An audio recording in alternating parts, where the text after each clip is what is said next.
I hope my honourable friend will agree that the minority of employers who got into this habit should be exposed in public, defend themselves in public and be condemned in public.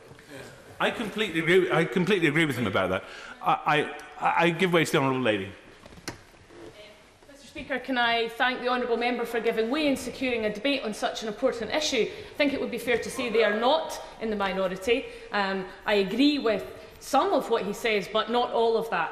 What assurances can he give to this side of the House that his front bench will bring to an end exploitative zero-hours contracts and protect workers' rights, as the SNP-led Scottish Government is doing through its Scottish Business Pledge and Fair Work Convention?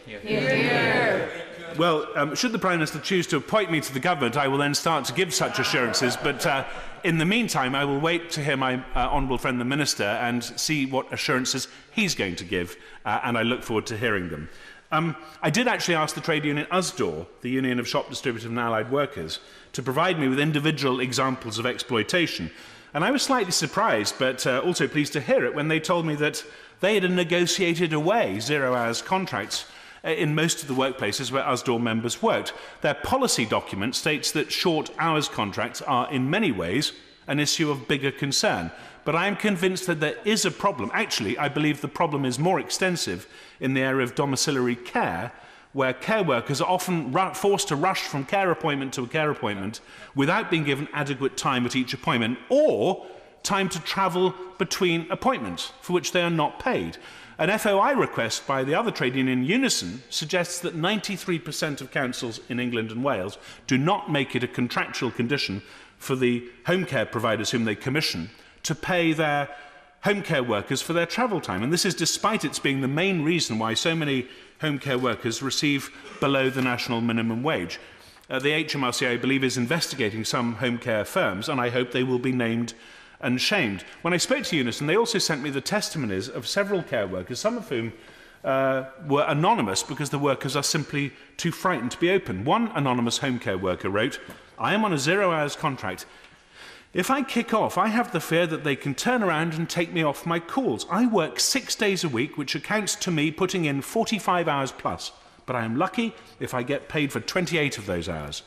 Another anonymous care worker wrote, "Until very recently, I was working in home care, visiting vulnerable adults with a range of problems such as dementia, MS, Parkinson's, acquired brain injury, mental illness, and the effects of stroke.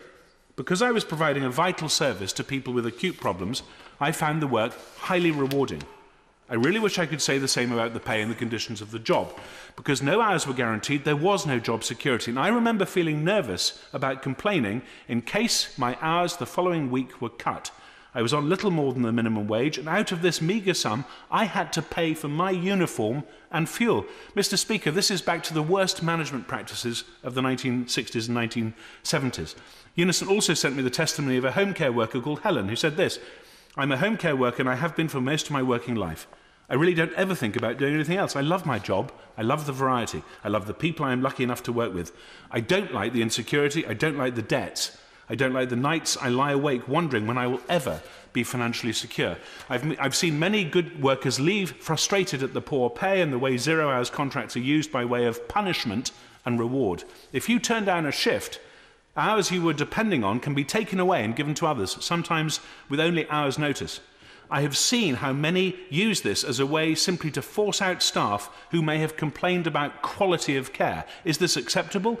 Duty of care," Helen goes on, "means that we have to raise concerns, and yet many are too scared of the implications financially if they do. Isn't it time somebody understood their duty of care to us? Isn't it time those with power to make a difference respected and valued care as much as I do?"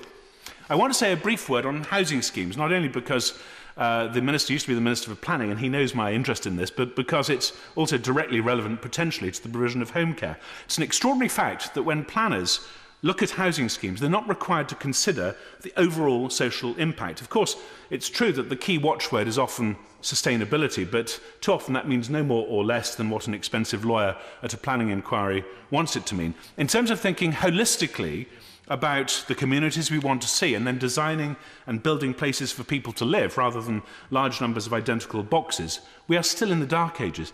For example, if a mature couple with a grown-up children and elderly parents visit a show home on a typical new build development, and they ask how much sheltered accommodation is integrated into the scheme where their elderly mum would be able to come to live so that they and her grandchildren could see each other more often and more easily. They're almost treated as if they're mad. But if we were building new communities and were to design in such care provision, it is possible that we could do a much better job with some permanent residential home care workers built into the equation without spending more money and quite possibly spending less while getting a better outcome. Mr. Speaker, in the domiciliary care sector, I do believe there's still what amounts to systematic exploitation, and I hope the government will look at that carefully. The best case for zero-hours contracts is that they provide an economical and low-risk way for employers to take a good look at new workers and, from the employee's point of view, to get into the world of work and to show what they're capable of, leading on to better and more secure and better paid employment, and also that they provide invaluable flexibility for small organisations, including charities. The best argument against zero-hours contracts is that they provide opportunities for unscrupulous employers who are determined to exploit people to do so, and to engage in practices which they would not wish to endure if they were on the receiving end of them themselves, and that in certain sectors, such as domiciliary care, the problem does indeed amount to systematic exploitation. It can be true at one and the same time, that zero-hours contracts can provide a useful and indeed an invaluable tool to some organisations and industries, and that zero-hours contracts can be misused by companies determined to engage in systematic exploitation of vulnerable workers in certain sectors, such as domiciliary care. In a Westminster Hall debate on home care workers last year, the then Minister for Care, my colleague from Norfolk, the member for North Norfolk, stated that the idea of a zero-hours contract is in most circumstances completely incompatible with a model of high-quality care in which the individual really gets to know their care worker. I believe the Minister does need to keep a permanent eye on this. Zero-hours contracts, I think, are here to stay. They're not going away. They have their place. They can even be invaluable, but they are also a potential seedbed for gross exploitation. I have 5 suggestions for the Minister. Will he undertake to keep a very close eye on this area by establishing a small working group to keep him updated on issues around the use and misuse of zero-hours contracts? Second, will he undertake to work closely with the new Care Minister, the member for North East Bedfordshire, whom I think is an ideal appointment to that post, to ensure that firms who are providing care services are taking the required steps to stamp out bad practice and to look after their employees, and that the government will place sustained pressure on them to do so? Third, will he assist in establishing suitable whistleblower arrangements or publicising existing whistleblower arrangements with trusted partners so that vulnerable workers in areas such as the care sector feel confident in exposing malpractice? Will he work with HM Revenue and Customs to encourage them to pursue cases where there are clear breaches of employment law, for example, in relation to the payment of the national minimum wage to care workers who are not paid for travelling between appointments, so that unscrupulous employers have a justified fear that they may end up in the courts? And will he work with the excellent Minister for Housing and Planning, or will he encourage others to do so, because this may be out with his remit, to encourage a more truly holistic approach to housing schemes which provide long-term care solutions which are better for those in need of care, for their relatives, for care workers, and also for taxpayers, rather than engorging a small number of private sector providers who are now diversifying because of the thinner pickings that are now available from the private finance initiative.